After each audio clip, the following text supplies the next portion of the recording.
Structurée autour de la défense des droits des travailleurs du secteur communication, la présente Assemblée générale extraordinaire du CIPROCOM tire les enseignements des directives du président de la République données au groupe Gabon Télévision via le ministère des tutelles. Ça fait 6 mois exactement que le président de la République, chef de l'État, a reçu les responsables du ministère de la Communication et des entités sous tutelle. Il avait été clairement demandé à ces autorités de mettre en place un canevas de travail qui permettrait le projet d'adoption du statut particulier du communicateur, la modernisation des médias publics et la mise en place d'un dialogue social constructif.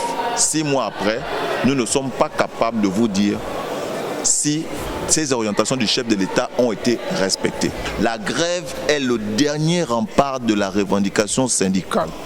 6 mois après, je ne pense pas qu'on va nous en vouloir d'actionner ces derniers leviers. Je ne pense pas. Après 6 mois d'attente, le bureau du syndicat des professionnels de la communication s'interroge sur l'application de plusieurs sujets inscrits dans son cahier de charges. Nous avons déjà observé si d'ici cette fin du mois, la prime est payée aux entités Radio Gabon et Gabon Télévision, ce qui pourrait constituer un apaisement. Mais nous nous disons que nous sommes le 28, les listes ne sont pas faites. Il n'y a aucun état du paiement de la dernière prime qui a été fait. Il n'y a rien qui se met en branle le 28. Mais nous nous disons de manière objective sur le 28, il n'y a rien qui s'est mis en branle.